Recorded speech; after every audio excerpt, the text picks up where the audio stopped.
Go. I almost fell out of my broom chair. What's up, guys? We're back.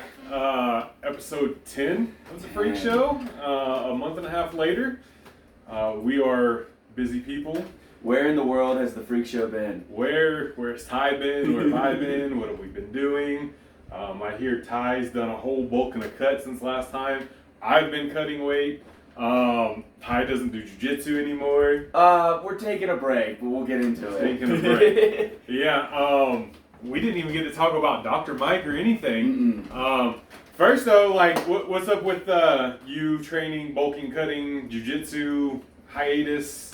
Yeah, it's been a lot has happened. Your beard's a lot bigger. I know. I don't even know if I had a beard. You're mogging my beard. Right. He's kicking my ass right now. But yeah, the last show we had was us talking about should Ty bulk to 200 pounds. And we agreed yes. And we agreed yes, and we agreed that I was being a pussy for not. So we started that, and I got to 200 pounds in like 6 weeks. Something crazy. Went a little too overboard in terms of kind of eating like shit. Oh man, hit that turbo bulk. Yeah, it was not intended. But looking back at it, I mean, What'd you do wrong, Ty? Like, Ty went wrong to couple things. One, I had been in pretty much all of 2025, I had been in calorie restriction. To start the year, I was cutting down to make weight for a show, which I did. right. So that was 3.5 months. Got out of that with the intention of competing at regionals, so I was going to have to stay on weight. Decided not to do regionals, which would have been in June, and take another long off season. But because I had time in the summer, I decided to do another cut to get actually lean. You know what I mean? Right, It's like yeah. it's different for there's strongman lean, and powerlifting lean, but then there's like lean, and then there's stage ready. There's definitely levels. Yeah, and so I had the time, and I never have the time because I'm always just going from show to show. Right. And at this point, I don't have enough muscle to where when I fill out my weight class completely, like when I get down to my competition weight, that I'm like dick skin lean. So I was like, I have the time, I'll do this. So that was most of the summer. And now Ty got lean as fuck. Like I see him, 2-3 times a week at the gym. Like bro got lean. Yeah, it was probably the leanest that I've been since COVID. And during COVID, I had nothing to do, so all I did was get lean. I got down to like 150. You get lean when you can't go nowhere, nobody can see you. Yeah, exactly. But I had nothing to. I couldn't even go to the gym, so it was like this is the only like goal that I could have in life. I think most people went the opposite direction. I know. Everyone got fat, but I was just like for no reason decided to get super lean. So I got probably the leanest that I've been in 5 years. And then we decided as a group in that August-September time that Ty was going to get full and big. And I think that I jumped from 1,500 calories to 2,700 calories over a weekend. That's you should work your way into it. Right, Maybe the ideal thing to do. I didn't reverse diet. Right. I think that the rebound is real. Yes, I think that a combination of being so diet fatigued, if we want to use the science word, I'm sure metabolism was down. I'm sure that NEAT was down. I'm sure all of that just from for cutting for 8 months. And then, just getting your body's like, oh, let's just store all this. We've not had this in forever. Like, let's save this for a famine. 100%, and mentally, just like the floodgates opened on a Sunday. You know what I mean? And it's like, oh, I could eat this. I'm bulky. Eat whatever the fuck you want. And so like mentally, I think that it was also not the best idea. And either It's easier to get off track bulking than it is cutting. 100%. Cutting, you're dialed in. It's and you know what you can and can't have. When you're bulking, there is more room for error, but that's the problem is you get comfortable with that. 100%. You're like, oh, there's room, no big deal. I eat one of these on top of it. It's only 500 more calories today. Exactly. And then tomorrow, and I missed a meal. Let's go get pizza. You added an extra 2,500 calories in the week that you were already up calories on. Yeah. And it's real easy. Or your friends, you haven't gone out with for the last 3 months because you were cutting. Like, no, I can't. Hey, why don't you come out? And you already ate dinner that day, but you know what? Fuck it, I'm gonna go out. I'll just have a little appetizer. You get a couple beers in you. Mm-hmm. Appetizer turns into 2 appetizers. Oh, let's get some wings. And let's stop on the way home and get some fucking brownies or ice cream. Yeah, it's super duper easy to go off track. 100%. So, but you stopped it. All right. Yes. Yeah. All right. So instead of a long sustained bulk, you had to. I had to stop. Control. I had to do some damage control. So yeah, like I said, 6-7 weeks of that. 6-7. Yeah, exactly. We got to 200 pounds, and I have a kid. Yeah. Listen, there was brain rot before brain rot. We were saying dumb shit too, like 21 and all of that stuff. Yeah. So I can't say much, but yeah. So got up to 200 pounds fast. It wasn't the worst 200 pounds in the world. No, you still look great. I was still fine. I was carrying a gut. But was fuller up top so that it didn't look. I didn't look like a fat ass. And the way where shirt on, tank top stuff, you look fucking jacked. You look big. Yeah. So it was good. It was just like I believe they call it bear mode. Yeah. Which referred to on YouTube. But I was like, fuck, I did this too fast. So the idea was to do a quick mini cut for the month of October, and then be able to kind of do a slow bulk this time. Into like February time, because I don't compete again until June. Gotcha. Unless I jump into something. Thanksgiving and stuff coming up. It's nice. It'll be nice to not be. Yeah. I've actually been cutting weight. I've weighed under 220 3 out of the last 4 days. Typically, I've been 225, 230. That's kind of where I've been hovering around. And I'll be 40 in 2 weeks. So I wanted to get a little bit leaner. On the day I turned 40, I think it'd be cool to make a little thirst trap picture on my 40th birthday. And then I have, I'm going to complete my trilogy of birthday wads. This year's was in question because I was looking at doing a powerlifting meet in January. But I've gotten more into jiu-jitsu, and I'm like, you know what, there's a couple guys that started like the same week as me, and I'm like, fuck, they're not going to catch up with me. I don't want them to overtake me. For me to take time off to do a powerlifting meet. And it's not that I would hit any of the numbers nowadays that would really get me super excited anyway. So I was like, another powerlifting meet doesn't really mean shit to me. I could honestly go tomorrow if I wanted to qualify for M1 Nationals. Like, I could do that right now with no prep. But anyway, this is the first time I've weighed like under 220 consecutively since I initially ended my cut. I've made 220 for meets a couple times, but that was water cutting. And yeah, so for my birthday trilogy, I did one for 38, one for 39, this one for 40.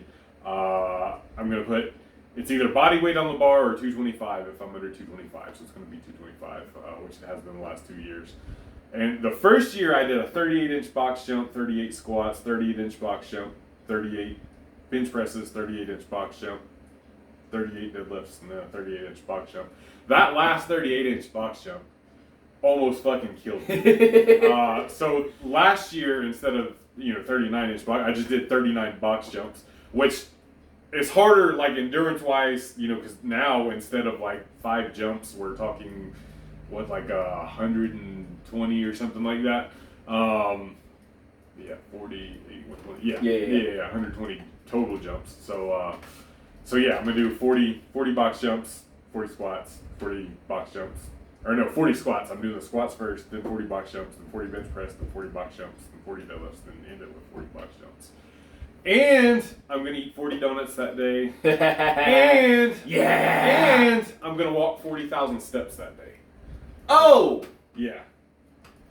Yeah. I've done 40,000 steps in a day twice before. I was going to say, what is that? Like, because I have no step counter. Well, yes, yeah. But I'm saying I average about I was saying 12,000 steps a day. I can understand 12,000 steps, 10,000, 12,000 steps. I think 40,000 is like 17 or 18 miles somewhere in there.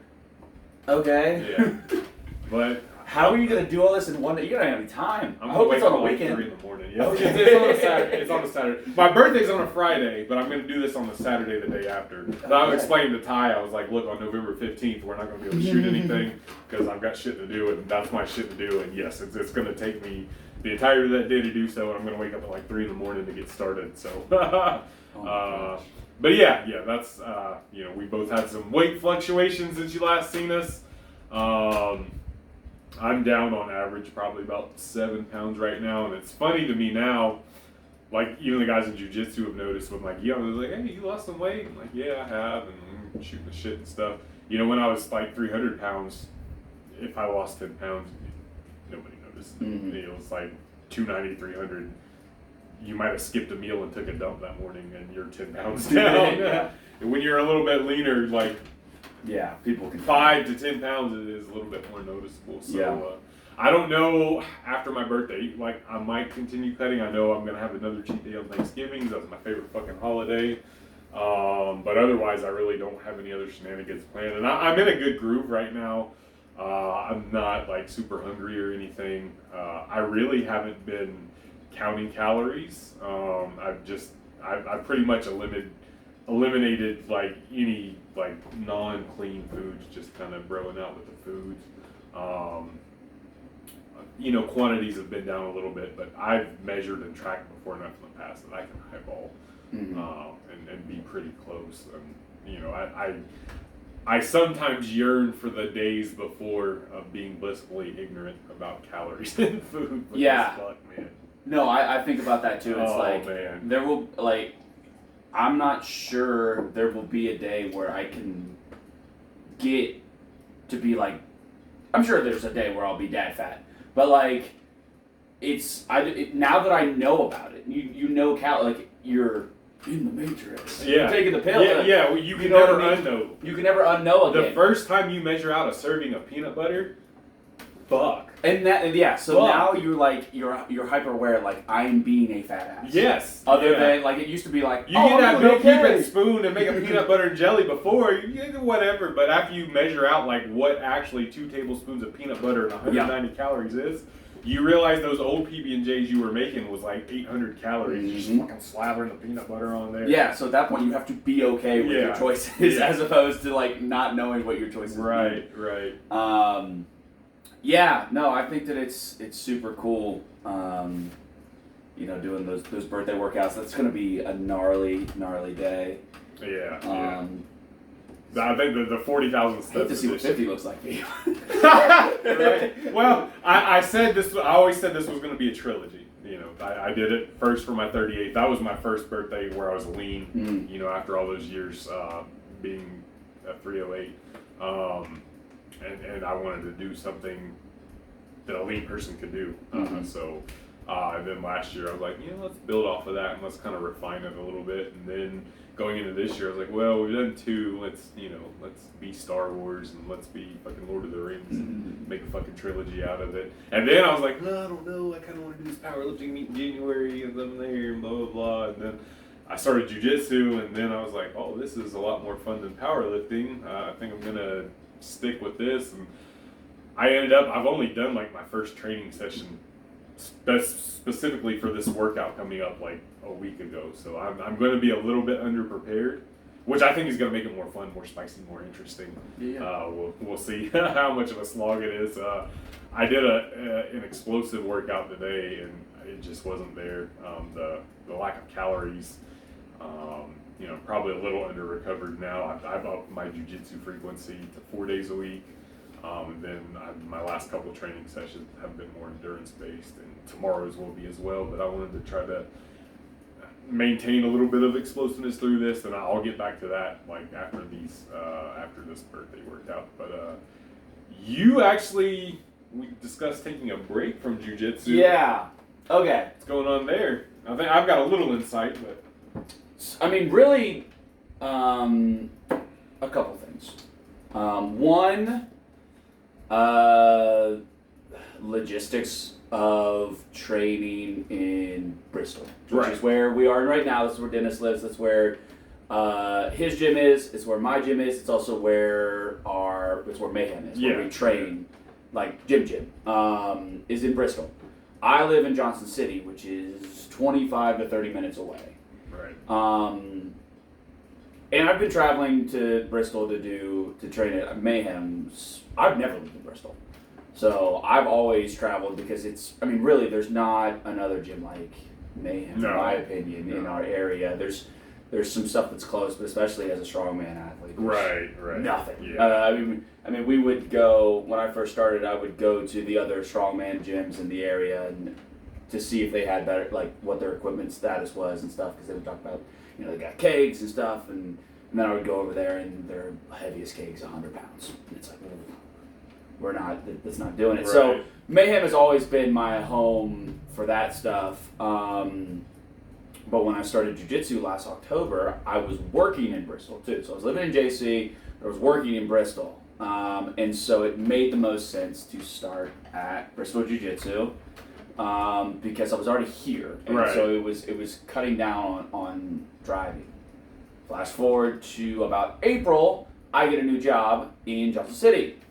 So now I was, let's say Mondays, I would drive to Bristol to train in the morning at Mayhem, drive back, go to work, get off work, had to get off work right at 5. To be able to make it. To be able to make it back to Bristol Jiu-Jitsu to train at 6, then drive home, get home at like 8:30. Right. I've got a dog, not that it's the biggest deal in the world, but I was leaving the house at 5:30 in the morning. I was getting home at 8:30. That dog was sitting at the house all day long. I did the math on my gas alone, which I don't have the most fuel efficient. Ty doesn't drive a Prius like I do. No, I drive a Silverado. So it was doubling my gym membership just in gas and maintenance. Man. So I was missing training sessions because I would work over by 15 minutes and I missed class. Yeah, that sucks. And it was like I wanted to go. It wasn't like I was like skipping class because I was being lazy. I was missing class because of timing and logistics. So the combination of it just wasn't making logical sense monetary wise, and it wasn't making logical sense timing wise. I was also I was missing classes, and people were kind of passing me up because I was missing classes, not because I didn't want to go, but because I didn't make it. So I felt that it was kind of the best idea to switch gyms. Ironically, the day that I texted the coach to tell him that I would be canceling my membership at the end of October, he told me that if I would have shown up the night before, I would have gotten my blue belt. That sucks. That really sucks. Which then puts me in a position, right? It's like, fuck, now I gotta go next week. If I go next week, then it looks like I'm belt hunting. So I either go, and he goes, well, now I'm not going to give it to you because I know you're just here for the belt. Right. Or I do get the belt, and then in 2 weeks I'm in the same position, and then I leave with my belt. And then you take a hiatus and you show up to some new gym out of shape with a blue belt, and they're like, you're going to get smoked. So it ended up being fine. Like I think it worked out. It sucks because it's like, fuck. Because now I'm going to have to go start over. And I'm that's funny, it's funny, I'm a 1-stripe white belt. I was about to get my blue belt. So I'm going to show up and be 3 more stripes to get my blue belt. I was jumping some steps, which is very awesome. And, all love to Bristol Jiu-Jitsu. I love the Logan, I love the Taylor. I'm still wearing their shirts. I love them so much. And I wanted to make that abundantly clear. They've actually got a YouTube channel. They do. Just type in Bristol Jiu-Jitsu and their stuff's great. Pop up. They actually have really good content. They have fun videos. They'll have powerlifter versus 17-year-old blue belt, things like that. And it's really fun. Yeah. So they're super good dudes. You've seen a couple of the guys who've spotted me on my channel, in their videos. Jordan's over there, yeah. Jordan, Matt. Yeah. Yeah. So, it was not at all for anything other than logistics. Right. But yeah, so told them kind of that, October was going to be my last month. I had already paid for it, but I was just kind of like, I also needed a break a little bit because of what we might get into later with the amount of what my training's looking like right now. So I will be moving to a jiu-jitsu school in Johnson City, which is funny. I would drive by this jiu-jitsu school every day to get to Bristol. Yeah. Which is Team Oxidine. Yeah, I drive by it when I go to the JC Mall or the Chinese buffet. But I was skipping a school to go to a school. It was like, this is stupid. Well, you were really skipping 2 schools because you drive by my school too. Where's that? It's right off the Parkway. Is it really? Yeah. So it was where the old Big Lots used to be. Oh, that's right is that where it across the is? street. Yeah. So you drive past 2 jiu-jitsu schools. Yeah. So it just didn't make sense. And I was trying to be honestly. I was just trying to be loyal. Right. I had friends there, but also they poured a lot into me.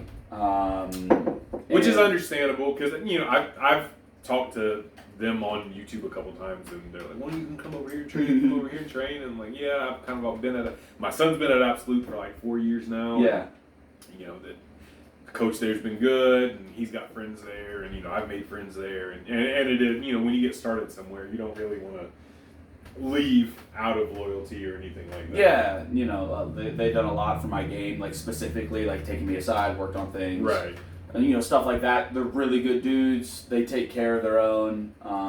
So I really wanted to. But I think that's a sign of a good gym of any sort. For sure. That's, we've been to kids' birthday parties from the jiu-jitsu gym and stuff. Mm-hmm. So, Yeah. So I'm probably just timing wise, we'll probably start back up first of the year. Right.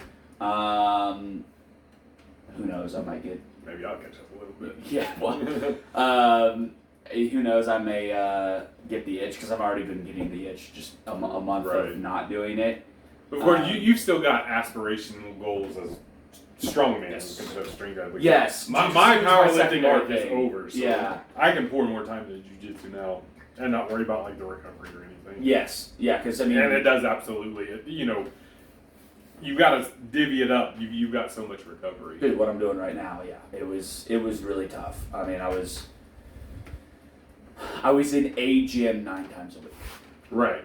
Not counting cardio. Right. So I was doing a lot. So it'll be good to take a little bit of time off. Let some things heal. Focus solely on, putting on weight, putting on size, doing the bodybuilding thing to try to continue to go down the road of Ty trying to get a press that's not abysmal. Yeah, we'll get to that in just a second. I gotta tell a story real quick. While we're on the subject of jiu-jitsu, so there's another white belt at my school, and he's joined after me. Which there's only like 2 people that have come after me so far. So a lot of me training is just playing defense. But anyway, it's like a month and a half ago we were going to do open mats, and sometimes he just leaves after technique, and coach said, "Hey, you stay in for open mats." And he said, "Yeah, but I only want to roll with other white belts and blue belts because I don't feel like getting my ribs smashed in." Everybody had a good laugh. And I was like, "Please, for fuck's sake, let me roll with him. Please pick me." He didn't pick me. Anyway, because our coach pairs us up. We don't pick our partners. So actually, yesterday morning, he was at the Friday morning class. And this has been eating at me ever since he said that. And we got paired up for open mats. Yes! Dude, I tapped him in 10 seconds. Like, literally. Like, what belt rank is he? He's white. He's a white belt? Yeah. And is he like a no baby, stripes? Yeah. Baby white belt? Okay. How long has he been there? So he just started? He's been there probably 3 months now, and, okay. I see him maybe once a week there or something. But the whole fact that he said that, it kind of felt insulting that I don't want to roll in. And in my mind, I'm thinking and blue belts. Like he can take a blue belt. You're gonna be more at risk with other white belts anyway. The brown belts and black belts are gonna take care of you because they know they can fuck you up. But a lot of times they let you work. Yeah. Anyway, white belts will not let you work because they want to win too. On the rare occasion I get to go with somebody that's not up to par with me yet, I usually just try to work from guard and work on shit that I don't get to work on, right? Because I don't get to work on anything other than not getting tapped. But this one, I tapped him like 10 times. I just that feels good. I was doing YouTube moves and shit, like stuff we hadn't even learned in class. But I did some of the chokes that we've been learning passes that week. and Barabolo and all the crazy stuff. Oh, but yeah, like I was Michael Jordan and I took that personally. and like, all right, motherfucker, and if I get to roll with him again, it's going to be less intense on my end, and I ain't going to work on him. But I had to get that out of me, and that was that. But anyway, so Ty, you are notoriously not very great at pressing. Yes. Pressing is kind of my forte. Mm-hmm. So you spoke with me before this that you are going to kind of put your lower body stuff more maintenance and really focus on your pressing right now. Yeah. So I've done this for the last month. So great time to do it when I'm cutting a lot of weight. Should have been doing it while you were bulking. Yeah, exactly. Well, we're continuing it through the bulk because we had success. Yes. So my leg workouts. So traditionally, how I've kind of trained is Monday, Wednesday, Friday, Saturday. Basically equal volume, upper body, lower body. Mondays, squats focus, a quad squat focus. Right. Just because I'm very much posterior chain dominant. Of course, he's a Louis bot, so of course he's been doing box squats since he could get into the gym.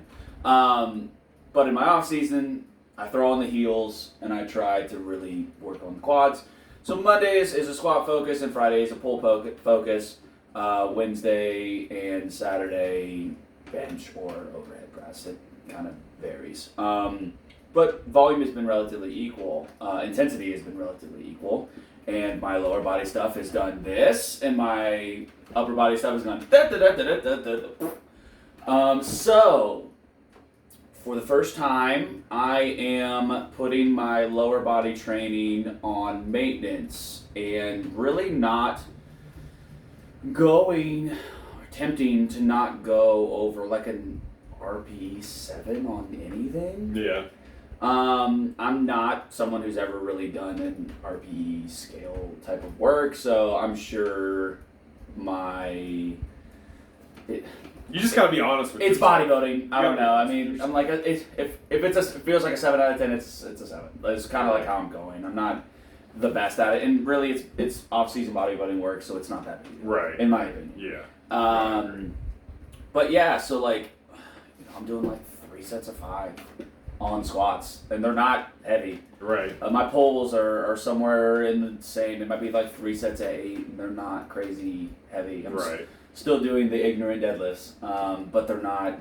I don't think that this cycle. It's not as ignorant for you. No, in this cycle, I'm not going to be able to put up 405 for 12 like you challenged me for.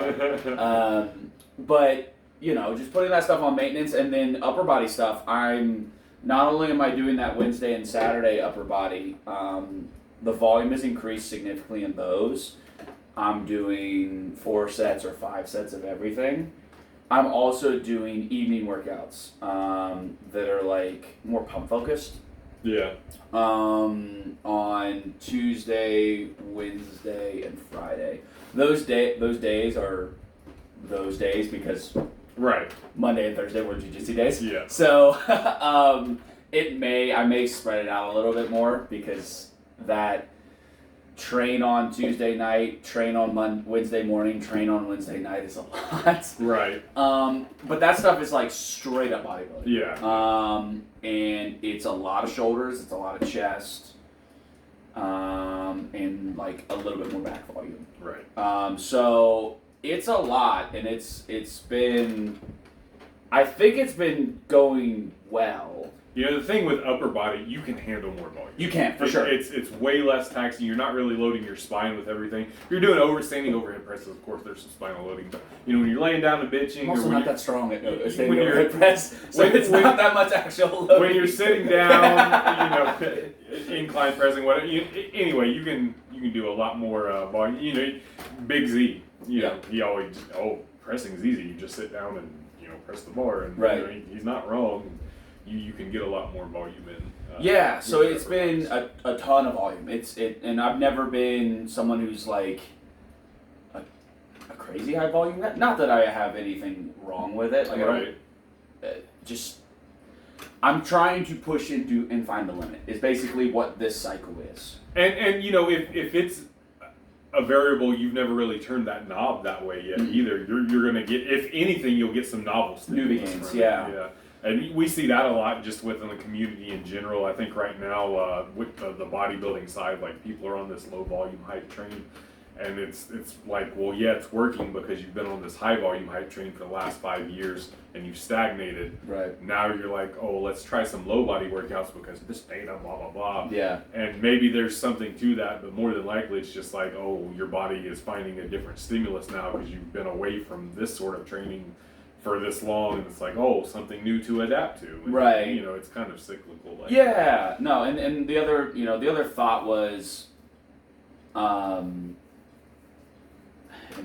science, but most, I guess they say that if it's a lagging body part, it probably has more slow twitch muscle fibers where you need more volume for it. So right.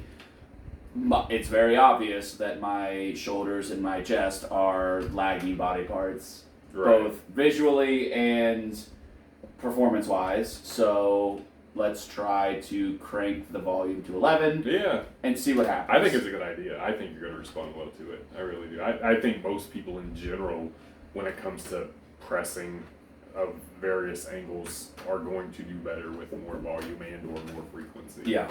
So far it's gone well.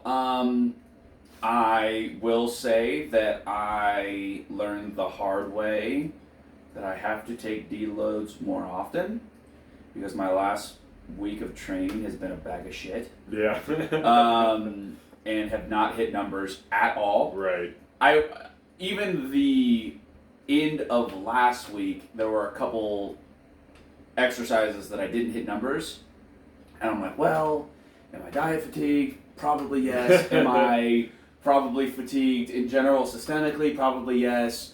Did I just get better technique on something earlier in the workout? Probably yes. Right. So it was like, all right, let's try one more week and see what happens. And it was abysmal. So next week is deload week, and I will know going forward that I can probably do 3 to 4 weeks before I need to take a deload week, which is fine. Yeah. You know, it's always, you always have to, you got to jump over the cliff before you find out where it is. Yeah, exactly. So that's kind of the plan for the next till February. And then do a really long prep of strength work. I may do, in the past, what I've done is like 3 months of bodybuilding, a couple months of strength to kind of just make sure that I don't completely lose that ability. Right. So I may do that. Maybe January or something is something that, or February is something like that. I don't know. We'll see. I know with my lifters now, it's a little easier with powerlifting because we don't have a lot of the different implements and stuff. But when we're going through a volume or hypertrophy or bodybuilding block, whatever you want to call it, like I'll have them touch some like RPE 7 singles on the main movement just to keep the skill fresh. Yeah. And then we'll go into whatever we're doing for bodybuilding, hypertrophy, whatever you want to call it. Yeah. That's a little different with strongman because y'all got stones and shit. Right, there's a lot of techniques to remember. Yeah, exactly. The good news is that it seems like I'm teaching it more and more these days. Yeah. There's a new crop of people trying out strongman at the gym, so that kind of keeps me sharp. Are y'all doing still strongman Saturdays any or? If people show up. Right. Yes and no. It depends on if people are showing up. I think that we had a really big group and we've had some things at the gym to where our group has dwindled a little bit. But I think after we just did a show last weekend, I think we got a lot of people really excited about it. We also have a show coming in February, so I think that's going to be boosting things. But now, speaking of, you did a show not this last weekend. You were helping run that show, but I was the head judge of that show. But you did a show a little while before that, and I think you went heads up with a super heavy or two and made them kind of rethink what they were doing. Yeah. So the other kind of big strongman gym in our area is called Apex Gym. It's in Kingsport. I know none of you people live here, so you don't. It makes no sense. It's like 15, 20 minutes away. We live in an area called the Tri-Cities, and it's Bristol, Kingsport, and Johnson City. Yeah, so we're all kind of in the same area. Yeah. And they do a lot of our shows, and they come and help us support a lot of mayhem shows. Absolutely. So when they do stuff, we try to show up for them too.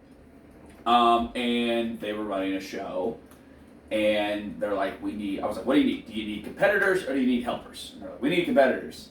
I said, okay, so I showed up, and I was not prepped for this. I didn't do anything. I was just like, it'll be a fun training. Right. Showed up. They were only running 2 weight classes, under 200 pounds or over 200 pounds.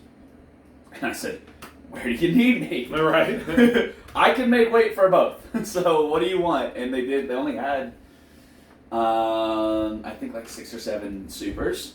Or over 200 pounds. Yeah. Everybody was. This was not sanctioned. No, it was a fun show. A charity event. It was a charity show. But yeah, most people were. It was basically a bunch of like 300-pound guys. Like it was not. There were not any 220s. We'll just say that. And I was like, "What do you want me?" And they said, "Go be with the big sweaties." So I went with them, and took it down to the very last rep of the very last event. And I lost by 1 rep. Got second to a guy in our area. Yeah. We'll just say super heavy. Yeah. Super heavy that asked me by 100. At that point, I was super fat. I was 200 pounds, and had me by like 130 pounds. I don't know. What do you think he weighs?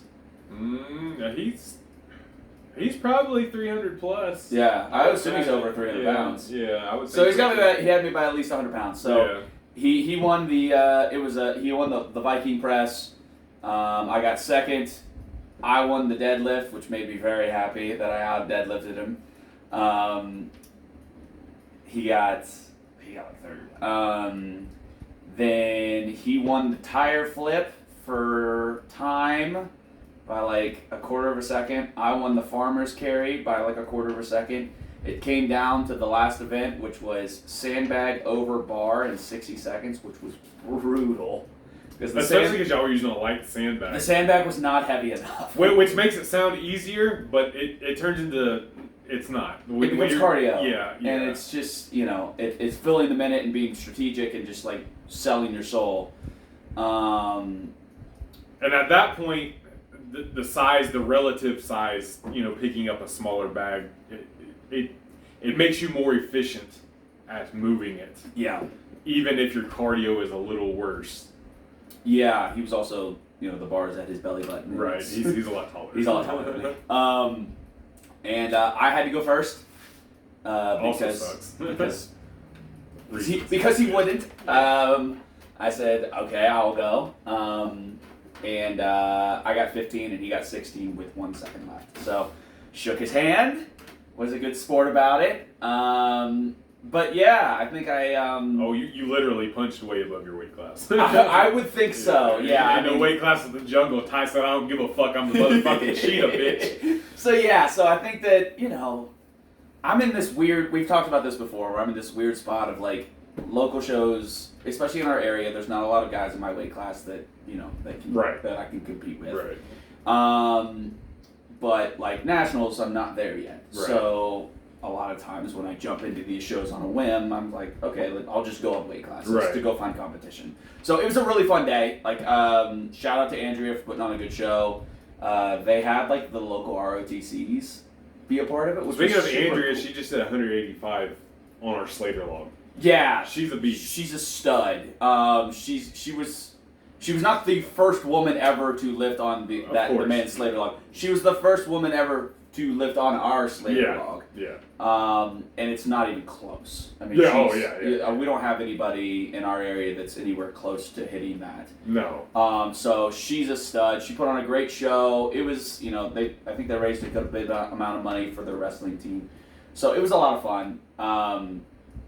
I think that it was supposed to be a low-key show, and him or myself and the other super heavyweight made it a competitive show. Right. That's how it goes, though. You know, we're all competitors. You know, yes. that's why we do this stuff. And it's all love. Like it was not. There was no ill will on it. It was just like, let's. Okay, if we're gonna compete, let's compete. Let's have a little fun. Yeah, let's get after it.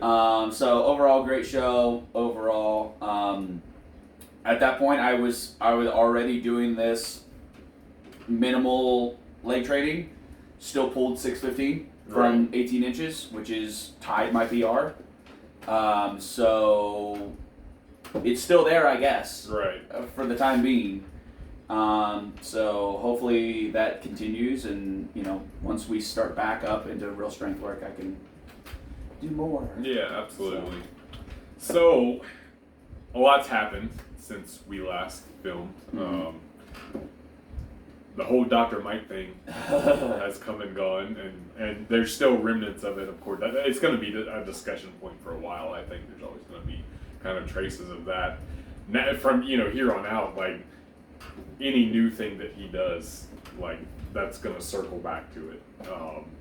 And for better or worse, when you get that big in a space on social media, people are going to start looking at everything, and everything you've ever done is going to be under a microscope. I mean, how many people have been canceled from a tweet that they made when they were 14? Right. I mean, obviously that's more like pro athletes and stuff, but like, same thing. It's just a different scale, of course.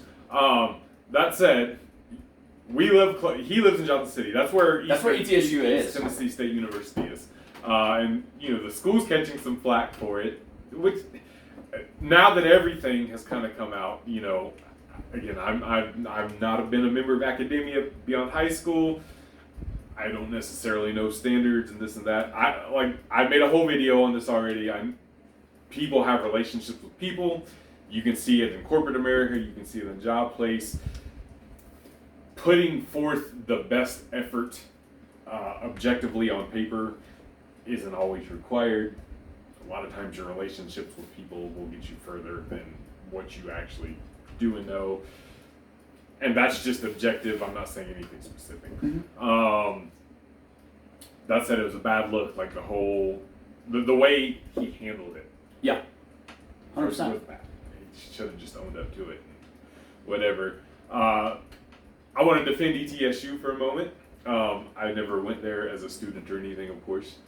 I won best lifter out of powerlifting meet there, so let's go. There's my authority. And it was a USAPL meet when they were under the IPF banner, so natty elitism, all that shit. And competing in the mini dome was fun. Like the ETSU mini dome's a great venue. And they're like one of the first it seems like they're one of the first or few powerlifting college. Like they're really into that. Yeah, they have a scholarship weightlifting team. Yeah, it's crazy. I think there's only 2 universities in America that have scholarship weightlifting teams, if I'm not mistaken.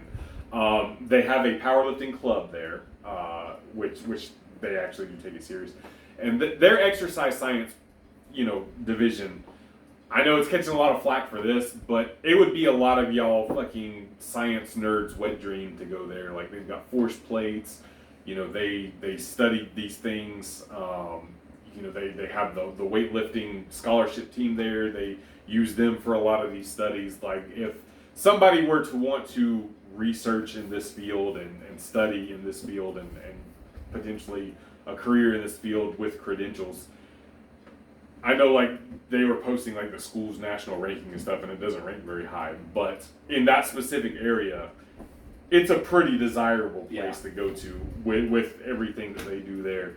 And Dr. Mike Stone's catching some heat for, because he was the one who gave, or not, is his name Mike Stone? Yeah. Dr. Stone? Yeah, for giving Dr. Mike his PhD.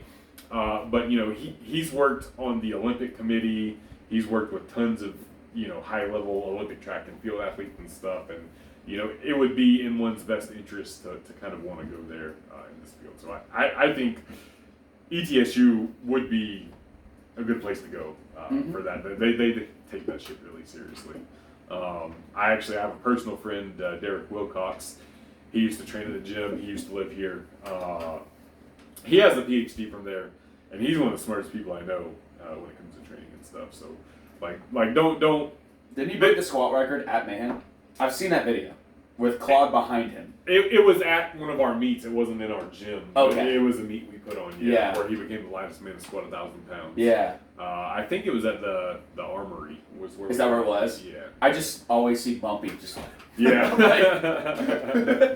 I know those guys. But yeah, I mean, the school's pretty cool, man. It's catching a lot of heat. I just wanted to put that out there. But I think Dr. Mike can handle the situation better. Yeah. No, I mean, obviously, I think that we have seen a little bit of a progression since he stopped taking so much gear, where he has started to get less and less in internet drama. He made amends with Greg. He that's out the window now. Well, yeah. Greg's been all over this shit. Right. Well, Mike has stopped yelling at Greg. Greg has not stopped yelling at Mike. Oh, Greg's just in I don't think he'll ever stop yelling at anyone. No.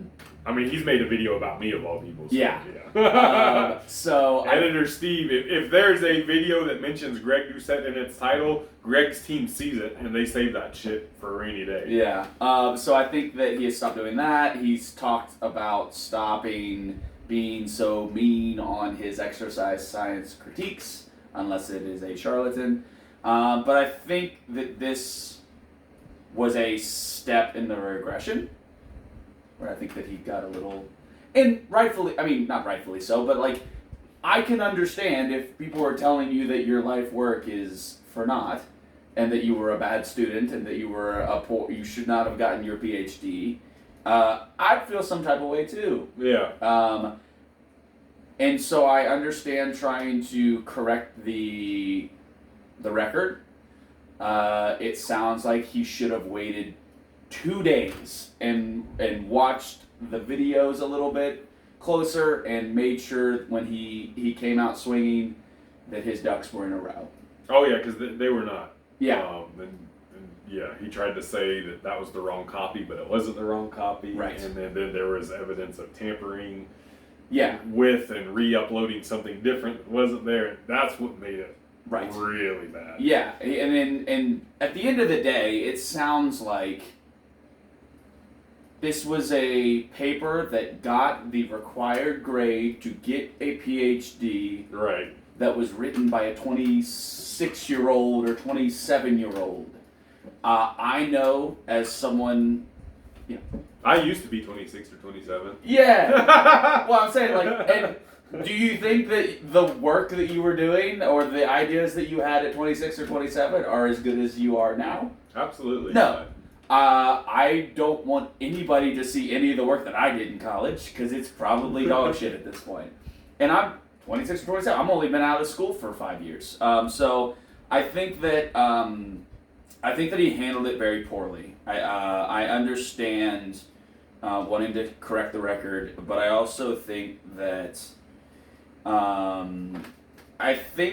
we put too much credence into degrees. We do, absolutely, we do. He says that, he has said that, but I also think that he's also built his brand on the words doctor. Right. So when you do that, and you try to have that authority, sometimes people are going to look into your authority. He should have just said, hey, I did the bare minimum and I got it. Suck it. Exactly. I mean, sunglasses, thug life. Yeah, that's what I did in college. And everybody would be like, oh, shit, fuck yeah. I wanted to get out of school, too. So I totally get it. I mean, shit, your GPA doesn't matter on your fucking resume after your first job. Yeah. So, like, it doesn't matter. I think that he puts out great... I mean, I think that unequivocally, people think that he puts out good content based on the numbers. He did put out good content. I don't know that they think that much anymore. Okay. But anyway, I think that, obviously... Renaissance periodization as a whole has been a net positive for the community. Yes. I think what they've done with dieting and their apps and some of the content they've put out and produced over the years and who they've highlighted, who they've helped, bias here. My friend Derek is an independent contractor for Renaissance periodization, so is his wife. They've done a lot of good for the community.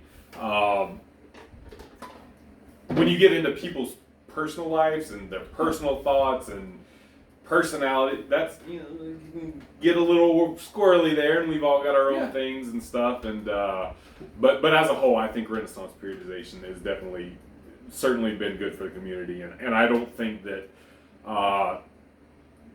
this necessarily is going to negatively impact the company as a whole. Maybe Dr. Mike's personal brand took a hit, but he's also one of those, I think he's so big now that it doesn't matter. If he just ignores that this ever happened for the rest of the time he's on the internet, he'll be fine. I think so too. Yeah, I think that you just weather the storm. I mean, Michuka cheated on his wife, and he's back to being in good graces. So, and that was like 5 months ago. So yeah, and it was after he called out another strongman for cheating on his wife. So I think that if you're big enough and you just like pretend it didn't happen, I think you're gonna be all right in 6 months. So yeah, I think that overall, we're late to the party, obviously, because we just weren't filming. We were talking about it the entire time it was happening. But I don't know. Yeah, I think it's a good place to end it. Any closing thoughts? No, I think that the only thing I'll plug is if you're within a 200-mile radius of Bristol, Virginia / Tennessee, we're holding a Static Monsters World Qualifier in February. Ooh. Yeah, so it's the way that they do it. It's similar to how like CrossFit does the Open, right? Where it's a worldwide online competition, and you qualify off of these world qualifiers. So Iron Mayhem was awarded our area, so no one can hold one of these in a 200-mile radius. I didn't know we were doing that. That's really cool. Yeah, it's mostly announced. It has been announced, but maybe all the details aren't completely done yet. Right. Be on the lookout. Be on the lookout for it for sure. But like, if you're somebody if you are a strongman and you're a static guy, or even if you're a power, it's going to be set up. It's like a powerlifting. Static Monsters is it is the powerlifting of strongman. Yeah, it's 3 attempts at a max log and 3 attempts at an 18-inch deadlift. So it's going to be cheap. The Fed fees are cheap. The getting into it is cheap. It's a lot cheaper than a lot of like shows and competitions for powerlifting. So if you're anywhere close, come hit us up. What are the weight classes for this? I think it's normal strongman weight classes for men. Which are, my audience is more powerlifting. Yeah. So 80 kg, which is 175, 90 kg, which is 198 technically. 200 kg. 100 kg. I'm sorry, 100 kg, which is 220. Or 231. That's 105. 231 is 105. Okay, I know the pounds. So the pounds are 175, 200, 231, 265. I think they're running a 308 and then an open. Gotcha. So there's also those same weight classes for first timer. They don't do a novice, they literally do first time to keep people from staying in the novice, which I actually like. I'm a first timer. You can be a first timer. I wouldn't do that. So, and then there's also masters divisions, teen divisions, and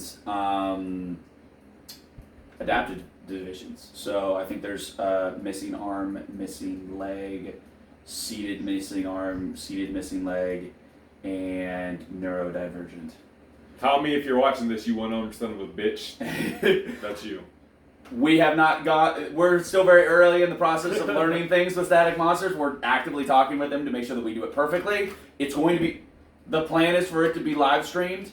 The scores will be live streamed, but we're looking into actually live streaming the event video-wise as well, because we know that... You going to be judging?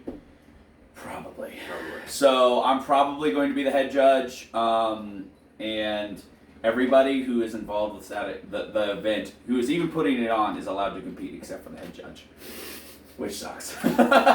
So either I'm head judging and I can't compete, or I'm going to make somebody else do it so I can do it, because I think it's going to be a blast. I think it'll be a lot of fun, and who knows, maybe a qualifying. That log is probably going to keep me out of the top 10, but anyway, so be on the lookout for that. I'll be reposting it. He'll be reposting it. Yeah, absolutely. Yeah. So if you're anywhere close in the area, it'll be a great time. We're doing it everybody else seemingly is doing their qualifiers just like in their gym. We're doing it at a big convention center attached to a SPF meet. I think it's SPF, another powerlifting meet.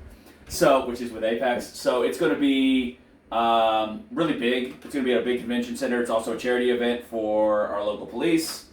So we're trying to make it really, really big and try to, show Static Monsters that was a good choice to pick us. So be on the lookout for all of that. Other than that, I don't have anything. Fucking SPF in the police, goddamn. It may be SPF. I don't know. Follow Ty on Instagram. Hey.